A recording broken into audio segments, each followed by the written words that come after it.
بہے جا رہے تھے۔ اللہ اکبر، اللہ اکبر۔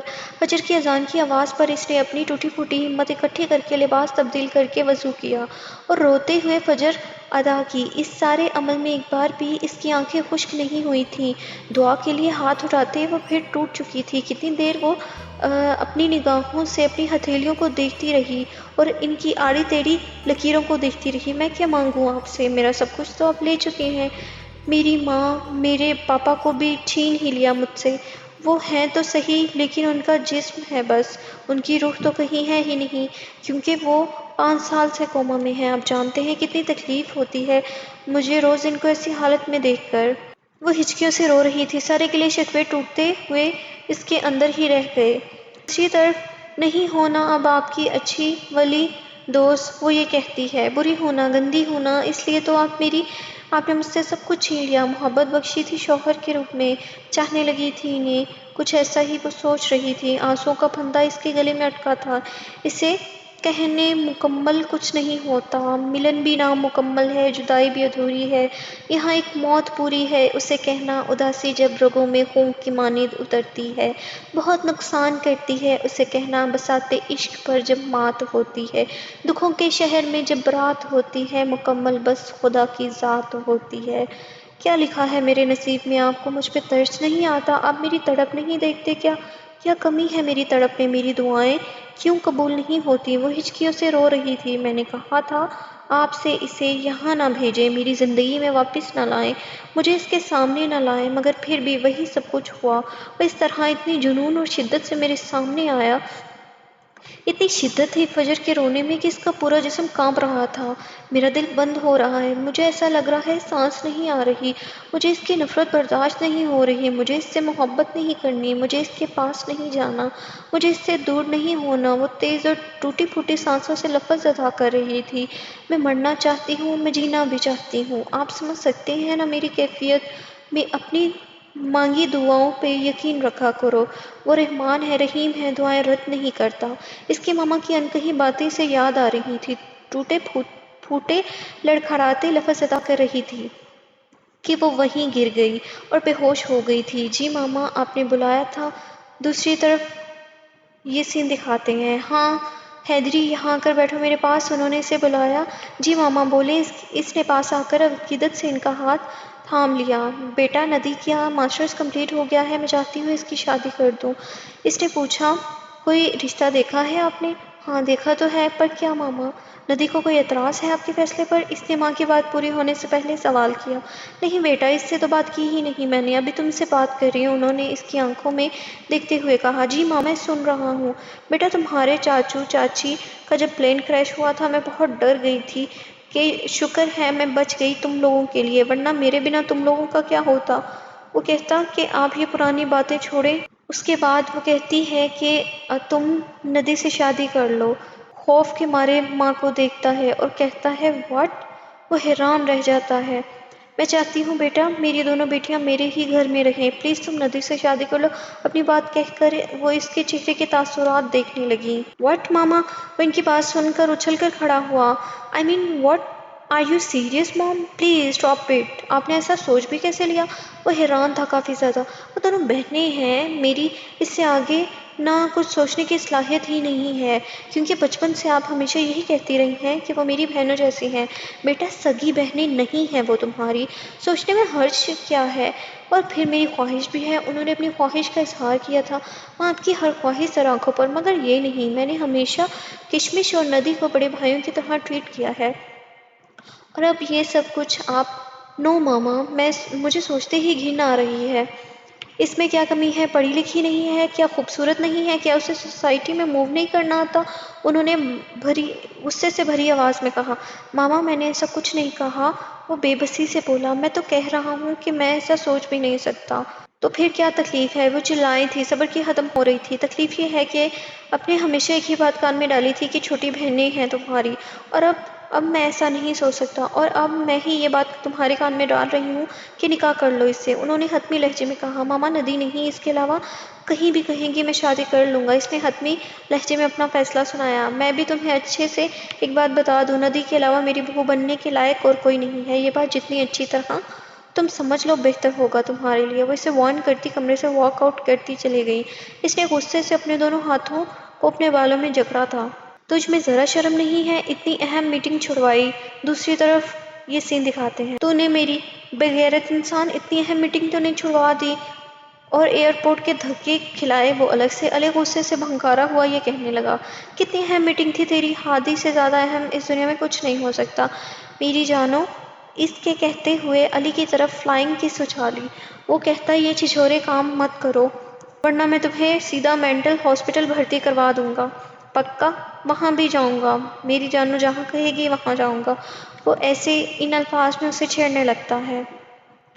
پھر وہ گھر پہنچ جاتے ہیں۔ گاڑی جھٹکے سے رکتی ہے۔ اس نے پکارا، نیچے اتر جاؤ۔ اس نے اس کے بازو پر دائیں ہاتھ کی پہلی 2 انگلیوں کو اشارہ کرتے ہوئے کہا۔ ہادی وہ غصے سے چلا آیا۔ ہاں ہاں آہستہ، میں پاس ہی ہوں۔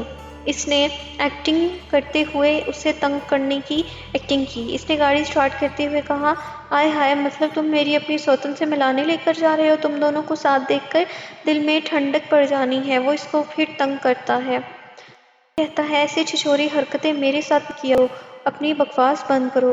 علی نے میوزک آن کر دیا۔ انابی فجر بی بی کی پی اے آئی ہیں، وہ ملنا چاہتی ہیں آپ سے، انہیں اطلاع دی، اور وہ شاہ ہاؤس کی قابل اعتماد خادموں میں سے ایک تھی۔ ہاں اسوا، بٹھاؤ اسے، میں آتی ہوں۔ جی انابی۔ وہ اپنے کاندھوں پر شال ڈالتی ڈرائنگ روم کی جانب بڑھی تھی۔ السلام علیکم انابی۔ وہ انہیں دیکھ کر کھڑی ہوئی تھی۔ وعلیکم السلام، اٹھو بیٹا، انہوں نے اسے پیار دیا۔ وہ انابی میم کال ریسیو نہیں کر رہی، اور آج عفان انڈسٹریز اور حیدر انڈسٹریز اور شاہ انڈسٹریز کے تمام لوگوں کی آپس میں بورڈ میٹنگ ہے۔ اگر میٹنگ امپورٹنٹ نہ ہوتی تو میں آپ کو کبھی تنگ کرنے نہ آتی، اور ان کا جانا ضروری ہے۔ اس نے ٹائمنگ پوچھی اور اس نے ٹائمنگ بتائی 2 بجے۔ اوکے میں پہنچ جاؤں گی، مگر انابی میں سنبھال لوں گی بیٹا، فجر کی طبیعت ٹھیک نہیں ہے، مجھے اہم پوائنٹس بھیج دو اور فائلز بھی، ابھی 3 گھنٹے ہیں، میں اسٹڈی کر لوں گی۔ وہ اس میں حامی بھرتی ہوئی نظر آتی۔ انابی نے اپنا رخ فجر کے کمرے کی طرف کیا۔ اسوا کیس لے کر آؤ فجر کے روم میں۔ انہوں نے ادھر سے آواز لگائی۔ یہ لے انابی۔ انہوں نے چابی پکڑائی۔ ٹھیک ہے تم جاؤ، ضرورت پڑی تو بلا لوں گی، انہوں نے روم کا دروازہ کھولتے ہوئے کہا۔ جی وہ واپسی کے لیے مڑی۔ جیسے ہی دروازہ کھلا کمرے کی ہر چیز ٹوٹی پھوٹی حالت میں پڑی تھی۔ فجر کو جائے نماز پہ آڑی ترچھی حالت میں گرے دیکھ کر ان کے دل میں کچھ ہوا تھا۔ آگے بڑھ کر اس کے پاس بیٹھ کر انہوں نے اس کا سر گود میں رکھا اور اسے آوازیں دیں۔ اس نے کسی آواز کا جواب نہیں دیا تھا۔ اس کا جسم تپ رہا تھا، رنگ پیلا ہو رہا تھا اور نبض بہت کمزور چل رہی تھی۔ میں جان سے مار دوں گا تمہیں Izzy, I hate you Izzy, I hate you, love me Izzy. انابی وہ نیم بے ہوشی کی حالت میں بڑبڑا رہی تھی۔ انہوں نے بے ساختہ اسے سینے میں چھپا لیا، آنسو ان کی آنکھوں سے بھی جاری ہو گئے۔ اسوا، اسوا جی انابی اسے پکڑو، بیڈ پر لے جانا۔ ان دونوں نے اسے کھینچتے ہوئے بیڈ پر لٹا دیا۔ اس کا جسم کانپ رہا تھا۔ انابی نے اس پر کمفرٹ ڈالا اور ہیٹر آن کر دیا اور ڈاکٹر کو بلایا۔ ڈاکٹر نے اس کو چیک کر کے میڈیسن دی اور کہا ان کو زیادہ سے زیادہ فریش جوس دیں۔ ڈاکٹر نے تفصیلی چیک اپ کر کے بعد میں ان کو یہ ہدایت جاری کی۔ ویسے اس کے چہرے پر یہ سکریچز؟ اس نے حیرانگی سے پوچھا۔ ابراہیم کی رپورٹ کب آئیں گی؟ انہوں نے بات بدلی، منگل تک آ جائیں گی۔ ابراہیم بہتری آئی؟ جی ہاں بہتری ہے، انہوں نے آنکھوں کی نمی کو پیچھے دھکیلتے ہوئے کہا۔ پریشان نہ ہو، سب ٹھیک ہو جائے گا، آزمائش کی گھڑی ہے، صبر کریں، اللہ پاک بہتری کریں گے ان کے حق میں، آمین ثم آمین۔ انابی اسے رخصت کر کے دوبارہ فجر کے پاس آئی تھی۔ اسے اٹھا کر زبردستی جوس پلا کر دوائی دے کر اپنے روم میں چلی گئی میٹنگ کے لیے ریڈی ہونے۔ اوئے بغیرت اٹھ، 1 بج رہا ہے، تو گدھے گھوڑے بیچ کر سو رہا ہے۔ وہ دونوں اس کے کمرے میں تھے اور منہ پر تکیہ اور بلینکٹ اوڑھے لیٹا تھا۔ ان کی آواز دینے پر جب وہ نہ اٹھا تو انہوں نے شرارت سوجی اور دونوں اس کی کمر پر کود پڑے۔ اس نے کراتے ہوئے آواز لگائی کہ اتر جاؤ۔ وہ چلایا تھا۔ دونوں شرافت کا مظاہرہ کرتے اتر گئے۔ کتنے سگریٹ پھونکے ساری رات؟ کمرے میں موجود سگریٹ کی سبیل سے اسے متلی فیل ہو رہی تھی۔ علی نے آگے بڑھ کر کھڑکی سے پردے ہٹائے۔ آئے میری نازک لیلا، ہادی نے آنکھ مارتے ہوئے اسے چھیڑا۔ بکواس بند کرو، ناٹ اگین، علی نے اسے انگلی اٹھاتے ہوئے وارن کیا۔ صبح صبح کہیں اور جگہ نہیں ملی تو تم لوگوں نے جو میرے گھر سرکس لگانے آ گئے ہو؟ اصلان نے سگریٹ سلگاتے ہوئے کہا۔ نہیں، تیری کمر سے زیادہ بیسٹ پلیس ہمیں کہیں نہیں ملتے۔ وہ اسے پھر سے تنگ کرنے لگا۔ کون سا چلہ کاٹا تو نے رات؟ علی نے ایش ٹرے میں سے سگریٹ کے ٹکڑوں کی بھرمار دیکھتے ہوئے کہا، ناگواری سے پوچھا، تیری اور ہادی کی شادی کا، تم دونوں کی شادی ہو جائے میری جان چھوٹے۔ وہ الماری کی طرف بڑھتے ہوئے کہہ رہا تھا، تو رات سویا نہیں؟ ہادی نے اس کی آنکھوں میں سرخی نوٹ کرتے ہوئے سامنے آتے ہوئے پوچھا، بتایا تو ہے، چلا کاٹ رہا تھا۔ اس نے اسے سائڈ پر کیا، بھابھی کہاں ہیں؟ یہ سوال علی کی طرف سے تھا۔ اپنے گھر، جواب مختصر تھا۔ تکلیف دی تم نے انہیں؟ اس نے اس کی آنکھوں میں دیکھتے ہوئے کہا، وہ ڈیزرو کرتی ہے، اور تم کیا ڈیزرو کرتے ہو؟ وہ یہ پوچھنے لگا، تو بھی تو اینا کے ساتھ گھومتا ہے، تب تجھے عزت و غیرت یاد نہیں آتی؟ تب تیرا ضمیر مر جاتا ہے؟ اب یہ ہادی بولا تھا تم لوگوں کا بھابھی نامہ ختم ہو گیا ہو تو دفعہ ہو جاؤ یہاں سے، مجھے فریش ہونا ہے، سب ایک جیسے ہو تم۔ اس نے غصے سے کہا، ازیں پچھتائے گا تو۔ علی نے افسوس سے دیکھا، اصلاً حیدر شاہ پچھتاووں کی آگ میں جلاتا ہے، جلتا نہیں۔ وہ کہتے ہوئے باتھ روم میں گھس گیا۔ اللہ ہی ہدایت دے سکتا ہے اس ڈھیل کو، جانے من۔ ہادی نے علی کو کسی گہری سوچ میں ڈوبے دیکھا تو اس کے کان کے پاس آنکھ لگائی۔ تو نے نہیں باز آنا؟ علی نے اس کی طرف کشن اچھالا تھا جو سیدھا اس کے سر پر لگا۔ مجھے بھوک لگی ہے، اس نے کشن سائڈ پر رکھتے ہوئے کہا۔ مجھے کھا لو، علی نے غصے سے کہا۔ سوری، حرام چیزیں میرے مذہب میں سختی سے منع ہیں، ہادی نے فل سیریس انداز میں جواب دیا۔ اسی دوران اصلان بھی باتھ روم سے نکل آیا اور ہادی کی بات سن کر اس کا بھی ہادی سمیت فلک شگاف قہقہ کمرے میں گونجا۔ ہاں ہاں، تو بھی ہنس ایسی باتوں پر، تیرے دان بہت نکلتے ہیں، علی نے ریموٹ اٹھاتے ہوئے ناراضگی سے کہا اور ٹی وی آن کر لیا۔ روٹھ گئی میری ظالم حسینہ، اصلان نے پاس آ کر اس کی گال کھینچی۔ علی نے اس کا ہاتھ جھٹکا۔ مشہور بزنس مین ارحم حمدانی پر قاتلانہ حملہ، جان بچ گئی۔ واضح رہے ان کا بازو اور ہاتھ کافی حد تک زخمی ہوئے ہیں۔ نیوز کاسٹر ایک ہی خبر کو بار بار دہرا رہی تھی۔ علی اور ہادی نے ایک ساتھ اصلان کو مشکوک نظروں سے دیکھا۔ وہ گندے اچکاتا کمرے سے نکل گیا۔ واٹ ازیں؟ وہ دونوں چھلتے ہوئے اس کے پیچھے لپکے تھے اور اسے گردن سے دبوچا تھا۔ ازیں، یہ امید نہیں تھی تجھ سے؟ وہ بے چینی سے اسے دیکھتے ہوئے بولا۔ اصلان، حیدر شاہ اپنے رشتوں کی حفاظت کرنا اچھے سے جانتا ہے۔ ڈائننگ ٹیبل پر بیٹھے اس نے ایک لفظ چبا کر ادا کیا اور ان دونوں نے تعصب سے اسے دیکھا۔ اس کا اگلا پارٹ آپ دیکھیں گے میری نیکسٹ ویڈیو میں۔ اگر آپ کو میری ویڈیو اچھی لگے پلیز میرے چینل کو سبسکرائب کریں، بیل آئیکن کو پریس کریں تاکہ آنے والی لیٹسٹ ویڈیو سب سے پہلے آپ کے پاس آئے، اور مجھے سپورٹ کریں، ویڈیوز کو لائک کریں، شیئر کریں، کامنٹ میں اپنی رائے کا اظہار کریں کہ آپ کو ناول کیسا لگا، اور اپنا خیال رکھیں۔ اللہ حافظ، ٹیک کیئر۔